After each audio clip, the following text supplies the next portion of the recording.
Thank you very much, Hans, and good afternoon to everyone here from the media.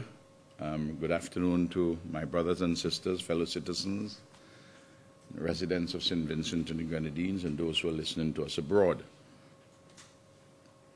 I want to speak to a few national issues,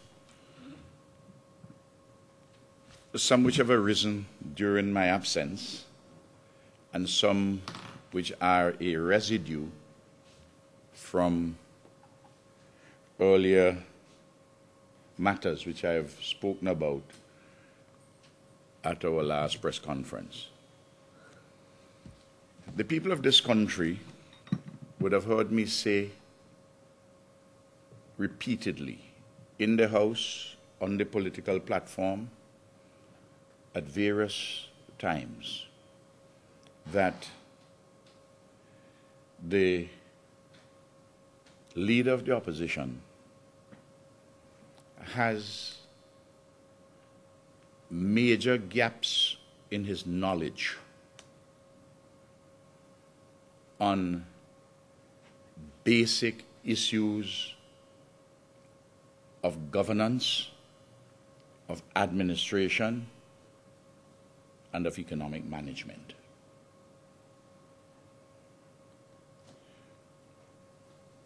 Several times in the House, I've had to draw attention to this fact. And I have pointed them out over and over again. I was most surprised on my return on Saturday to read in the Searchlight newspaper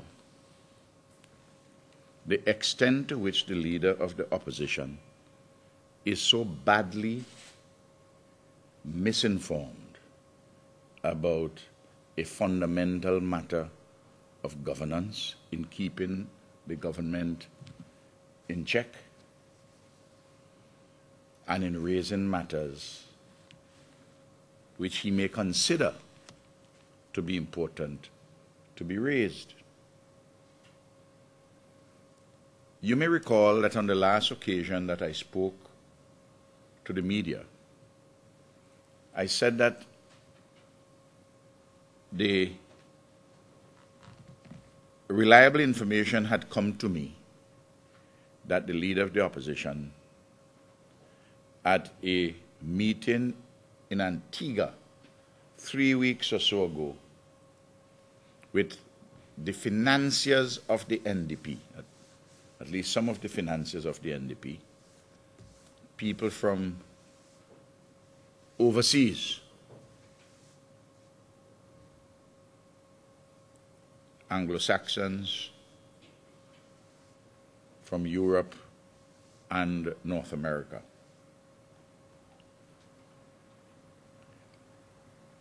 And that among the things which they were being urged to do is to bring a vote of no confidence against the government.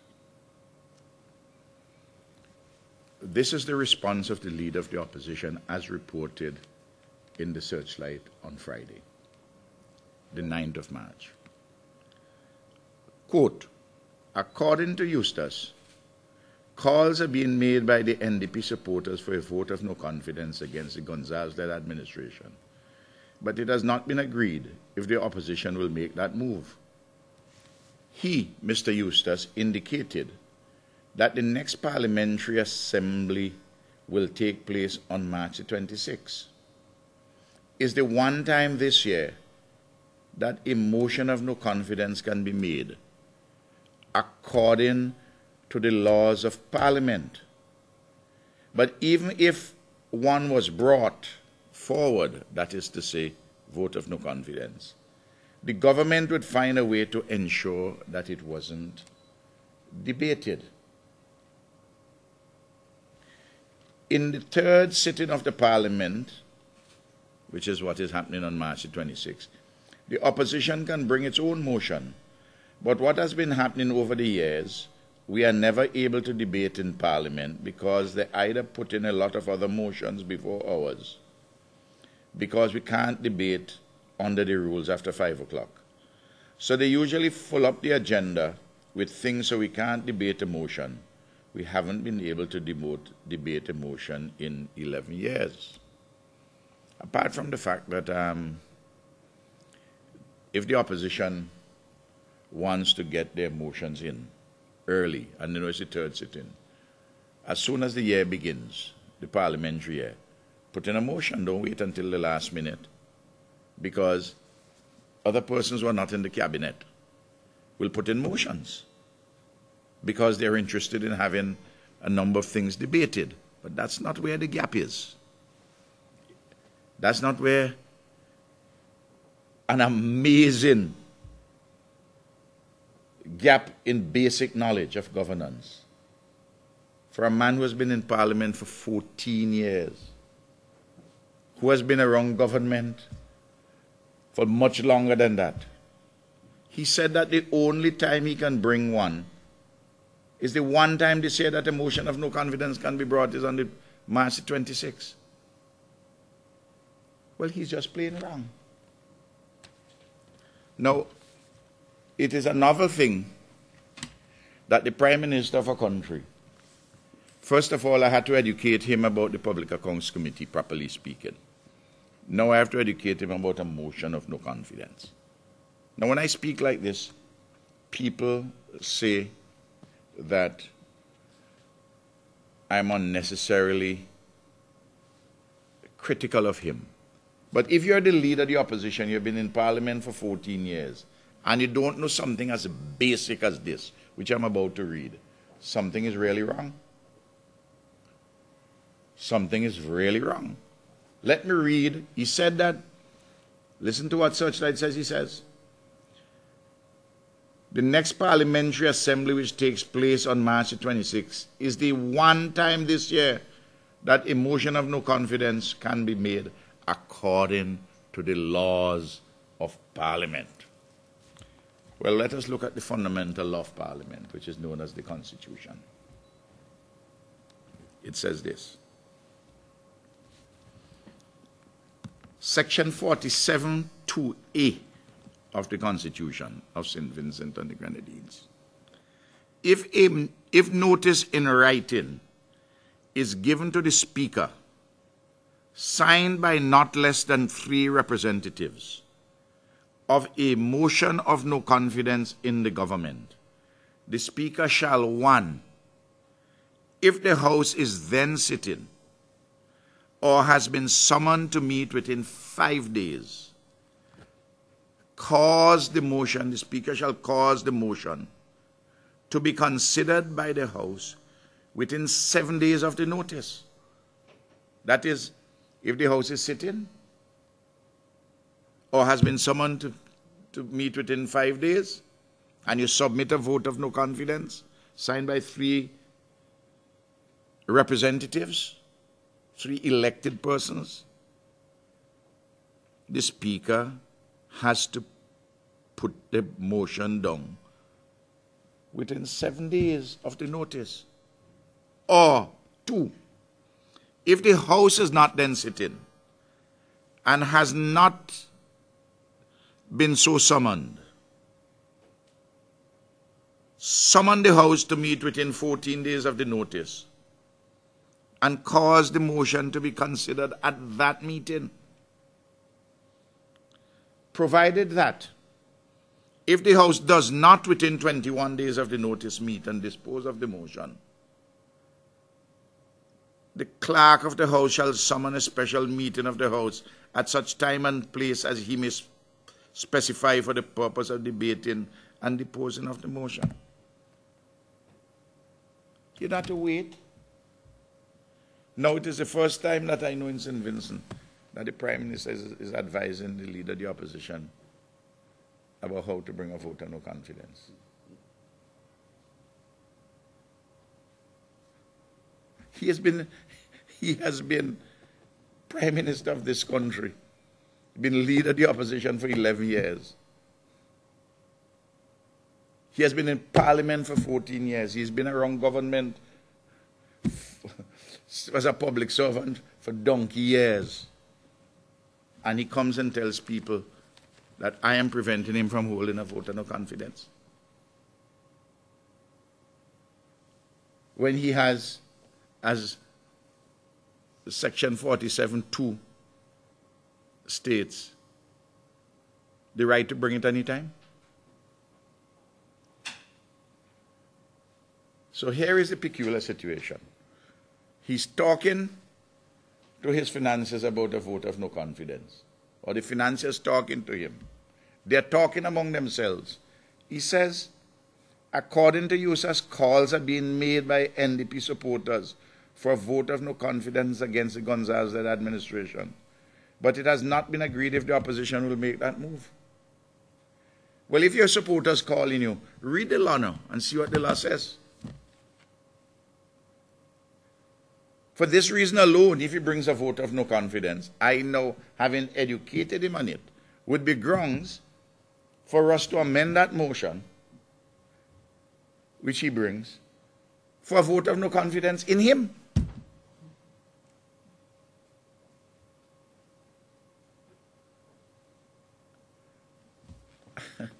I am not criticizing anybody unduly. I am just speaking what are the facts. Now, I notice in the same newspaper, in other newspapers, that he said that his meeting in Antigua is none of my business. If you meet with financiers outside of the country, not belonging to this country, and those financiers, or some of them, saying we will continue to finance you against the Ralph Gonsalves administration, to bring them down by vote of no confidence or whatever. But remember this, you have to bring back economic citizenship. You have to sell citizenship and sell the passport, because that is from what we, the investors, would make a lot of money. In other words, to make back the money, what we're investing in you, to bring down the Gonsalves administration, you have to bring economic citizenship in. And he says that St. Kitts has it, and Grenada and Antigua considering bringing it. Now let me restate the position of the government of St. Vincent and the Grenadines. Citizenship is the highest office in this land. It is an office higher than that of Governor General or Prime Minister. It is the bond which establishes a link, a solidarity between persons who call themselves Vincentians. You get that citizenship in one of the accepted ways: by birth, through marriage, through descent, or through one of the other processes of naturalization. Not to sell the passport, not to sell the citizenship. As I've said before, your citizenship, our citizenship, is sacred. And the passport is the outward sign of the inward grace of citizenship. Grenada had it under Keith Mitchell. They lost the opportunity to go to Canada without visas. The Canadian government imposed visas. In Dominica, the same thing, they have visas. In Grenada, the current ruling party campaigned against it when they came to office. It is true that some of them, I understand from the press, wanted to come back. But the majority of the cabinet in that country said no to it. We have all seen that debate on the internet. So there's one principle. And secondly, when you start to sell the citizenship, you will sell anything. The citizenship, when you sell it, will compromise your citizenship. It undermines the integrity of your citizenship. And other countries would look at St. Vincent and the Grenadines with jaundiced eyes if you go about selling your citizenship. No. You will hear the debate, and a number of lawyers who are associated with the NDP, and maybe some accountants, because I tell you, they are the ones who will be lining up to make a lot of money helping as middlemen to conduct the transactions for selling the passport and selling the citizenship. If you notice the way we have dealt with our passport, when we came to office, you know the kind of passport which we had. People was using it fraudulently, taking out your picture, putting in a different one. You notice we've spent millions of dollars on an excellent passport with security features. Why? This is a migrant country. More people migrate from St. Vincent and the Grenadines than the natural increase in the population. That is the situation over the census shows that between 1990 and 2001, and because we have educated people even more between 2001 and now, I think the same trend has continued, maybe even accelerated. So a passport is something of great value to our citizens. It facilitates them going places to get jobs, and when they line up before the immigration, people know that this is a passport which is not sold. You carry it with dignity and pride. I am glad that they have reconfirmed yet again that they want to sell the passport. So Vincentians would know that the New Democratic Party is seeking to sell the soul of the country, and it is part and parcel of a backward process for the recolonization of St. Vincent and the Grenadines. And it is amazing that in the very week, on the eve of the week, when we are celebrating National Heroes Day, when Chateaubriand fought and died for the defense of our patrimony, the NDP, they're saying that they will sell the passport, they will sell the citizenship. Well, now if Vincentians want that, you can have that. I know once I'm Prime Minister, once the ULP is in office, nothing like that is going to take place.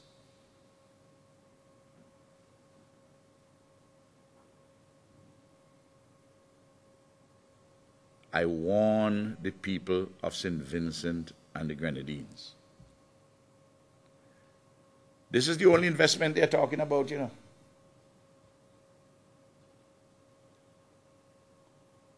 We saw when we did Amajaro, the agreement with Amajaro, they raised all sorts of questions.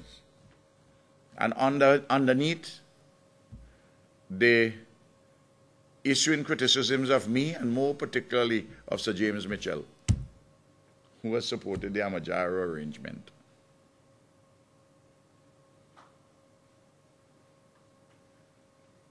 And this government has brought more investment to this country in the last, that foreign direct investment to this country that the NDP brought in their 17 years.